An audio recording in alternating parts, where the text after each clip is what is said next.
Le rêve prémonitoire, voir l'avenir en rêve.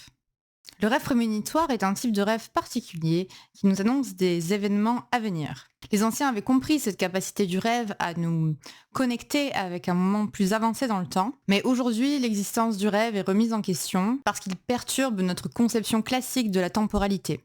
En revanche, les anciens, semble-t-il, n'avaient pas de souci particulier à admettre que le futur pouvait nous être accessible en rêve.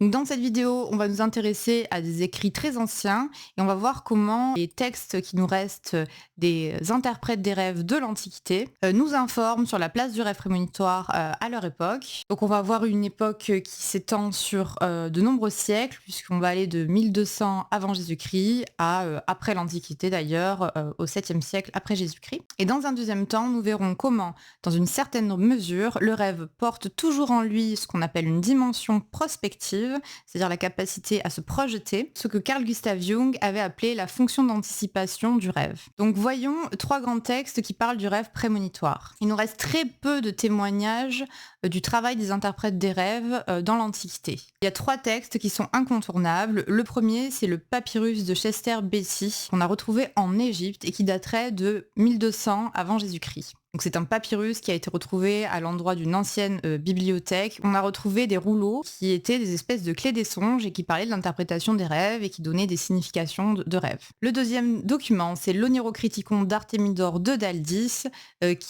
date du 2e siècle. Et enfin, le livre qui clôt cette période, qui date des premiers temps de l'islam, et le grand livre de l'interprétation des rêves qu'on attribue à Ibn Sirin. Ce sont trois clés des songes, et ce sont des clés des songes qui nous parlent de l'avenir. Donc ces documents couvrent une période de 19 siècles d'interprétation des rêves, et ils se ressemblent beaucoup. Déjà, ce sont tous les trois des clés des songes, ils contiennent beaucoup de prédictions, et ils contiennent des significations qui se ressemblent. C'est-à-dire que dans les significations qu'on peut retrouver, on va retrouver des choses similaires, des choses qu'on connaît encore aujourd'hui. C'est pourquoi je pense que l'interprétation du rêve en Europe est extrêmement proche de l'interprétation du rêve dans tout le bassin méditerranéen. Avec ces documents, on prend conscience que pendant très longtemps, une grande partie de l'intérêt pour l'interprétation des rêves était de pouvoir anticiper l'avenir. C'est probablement la raison pour laquelle les gens s'intéressaient à leurs rêves, pour pouvoir anticiper ce qui vient. Et donc pendant longtemps, l'onirologie, c'est-à-dire l'étude du rêve, était étroitement mêlée à l'oniromancie. L'oniromancie, c'est la divination par le rêve. Donc le rêve était utilisé comme un objet de divination, comme un moyen de pouvoir savoir l'avenir. Donc interpréter les rêves, c'est un très vieux métier. Dans l'Antiquité, ce qu'aujourd'hui on appelle un onirologue, donc un interprète des rêves, était appelé un onirocrite. L'interprète de rêve pouvait avoir différentes fonctions. Il pouvait être aussi un guérisseur, il était souvent quelqu'un qui avait énormément de culture générale et de grandes connaissances,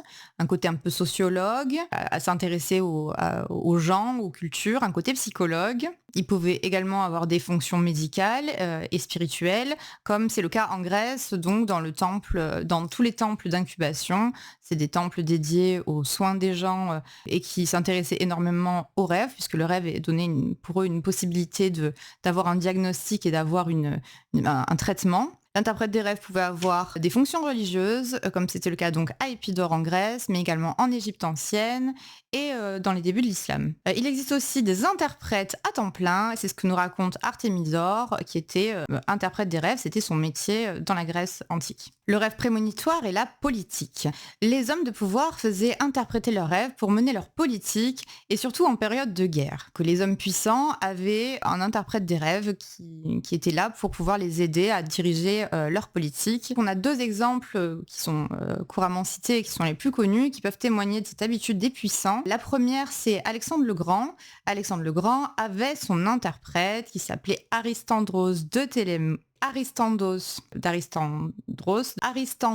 de Telmessos, j'ai réussi à bien le dire. Grâce à son interprétation d'un rêve, Aristandros lui a permis de remporter une bataille, la ville de Tyr. Malheureusement, on n'a pas d'écrit d'Aristandros de Telmessos, et c'est bien dommage. Dans l'Ancien Testament, on a aussi le rêve de Pharaon, qui a été interprété par Joseph, et donc grâce à son interprétation, Pharaon va pouvoir anticiper la famine qui menace son pays, et donc mettre à l'abri son peuple. Qu'en est-il aujourd'hui ?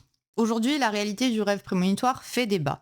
Les choses ont changé, nous sommes dans l'ère de la science. Nous pouvons comprendre plein de phénomènes grâce à la science et tout ce qui n'est pas encore explicable est malheureusement mis au banc de la société. Qui plus est, il faut faire attention aux charlatans qui prétendent que tout rêve est prémonitoire et que donc interpréter un rêve, ça signifie pouvoir dire l'avenir. Ça, ce n'est pas vrai. Tous les rêves ne sont pas prémonitoires, il existe énormément de types de rêves. Et puis la divination pour le rêve, pour moi, n'a pas de sens. Interpréter un rêve, le but c'est de pas savoir ce qui va se passer et de toute façon c'est rarement possible. C'est très très rarement possible pour être tout à fait honnête. Donc le but de l'interprétation des rêves, c'est d'avancer sur son chemin, d'avancer sur le chemin de soi, de la découverte de soi-même et le chemin de son âme. Le potentiel d'un rêve est absolument merveilleux et il existe énormément de types de rêves. Voyons maintenant la fonction d'anticipation du rêve. Donc ça, c'est une notion qui a été introduite par Carl Gustav Jung au XXe siècle. Donc à la fin du XIXe siècle, on a Freud qui a permis aux rêves d'être accueillis en psychologie et qui a permis d'affirmer que oui, les rêves ont un sens en fait et ils nécessitent une interprétation. Et là, il y a Jung, Carl Gustav Jung, qui a prolongé le travail de Freud et qui est vraiment allé beaucoup plus loin que lui et qui a découvert que les rêves n'étaient pas tant tournés vers le passé, mais plutôt vers le futur quelque part. Et donc c'est ce qu'il a appelé la fonction d'anticipation, puisqu'il s'était rendu compte que les rêves chercher des solutions pour que la personne puisse se diriger dans la vie. Donc forcément, le rêve anticipé automatiquement. Donc oui, le rêve arrive parfois de manière consécutive à un événement, donc il est parfois la conséquence d'un événement, mais le plus souvent, il réfléchit à la suite, à ce qui vient, à trouver des solutions.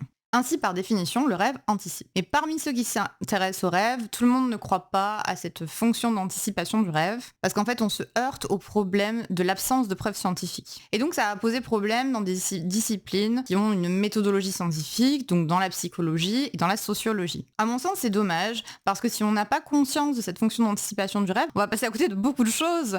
On va amputer le rêve d'un aspect qui est hyper important, et on peut même passer à côté de l'essentiel quand on interprète un rêve. Ceci dit, les études récentes concluent à la découverte d'une nouvelle fonction du rêve qui est le rêve en tant que terrain d'entraînement. C'est-à-dire que le rêve serait là pour nous préparer aux défis qu'on a affrontés dans nos lendemains. Ainsi, je pense qu'à terme, cette nouvelle découverte d'une nouvelle fonction du rêve, du moins l'acceptation scientifique du rêve en tant que terrain d'entraînement, va aller dans le sens d'une validation de cette fonction d'anticipation du rêve. Mais il y a toujours un décalage entre une découverte scientifique et son assimilation dans la conscience collective. Surtout quand cette découverte signifie qu'il va falloir revoir nos préjugés. Carl Gustav Jung, qui était sensible à cette tendance du rêve à se projeter dans l'avenir, il était donc à la fois proche des anciens et il était aussi en avance sur son temps, puisque lui, c'est ce qu'il observait, il en avait déduit ça de son travail sur le rêve qu'il avait avec ses patients, mais du coup, forcément, puisque c'est quelque chose qu'il avait observé et que les interprètes avaient observé, c'est tout à fait normal qu'au bout d'un moment, on finisse par s'en rendre compte sur un plan scientifique. Donc le rêve est central en psychologie analytique, donc la psychologie de Carl Gustav Jung, parce qu'il va nous informer sur les dispositions intérieures de l'individu et sur la direction qu'emprunte son inconscient. Alors, vous vous demandez peut-être, est-ce que tous les rêves sont prémonitoires ? Non, un rêve prémonitoire en tant que tel, au sens strict, c'est-à-dire un rêve qui nous dit strictement l'avenir, est plutôt rare. Cependant, la plupart des rêves contiennent cette fameuse fonction d'anticipation à des degrés divers. Donc interpréter un rêve, ça va nous apporter de savoir où on se dirige, avoir une idée de la direction qu'on emprunte. Est-ce que c'est une bonne idée ? Est-ce que c'est une mauvaise idée ? Et éventuellement, on va pouvoir revoir notre attitude et nos actions pour être mieux alignés. Mais comment expliquer que les rêves puissent nous renseigner sur l'avenir ? Les rêves sont des messages de notre âme, de notre psyché, de notre inconscient, on l'appelle comme on veut. Et il y a quelque chose qu'on a en tant qu'être humain et qu'on n'a pas appris à développer à l'école, c'est l'intuition. Bien souvent, on a une intuition des choses dont on n'a pas conscience parce que c'est pas quelque chose qu'on travaille dans notre vie éveillée, mais on a une intuition qui existe et qui va s'exprimer dans le rêve. Si on se souvient d'un rêve, c'est qu'il comporte un message important pour notre évolution, puisque tous les rêves ne sont pas faits pour qu'on s'en souvienne, heureusement, parce que sinon on dormirait pas beaucoup la nuit, on se réveillerait beaucoup. Donc quand on a un rêve très clair, c'est qu'il porte un message intéressant, dans tous les cas un message qui concerne le présent. avant. Et donc cette fonction d'anticipation du rêve, à quoi elle nous sert? Elle nous sert à pouvoir nous mettre dans de bonnes dispositions pour avancer dans notre chemin. Quelque part, ça nous aide à nous remettre sur le droit chemin. Merci d'avoir regardé cette vidéo. Si vous aussi, vous voulez comprendre vos rêves, je vous propose d'accéder à un cours gratuit en cliquant sur le lien dans la description. Je vous expliquerai comment apprendre à interpréter vos rêves sans dictionnaire des rêves et ainsi à mieux comprendre ce qui se passe dans votre psyché. Pensez à vous abonner à la chaîne pour ne rien manquer. À bientôt.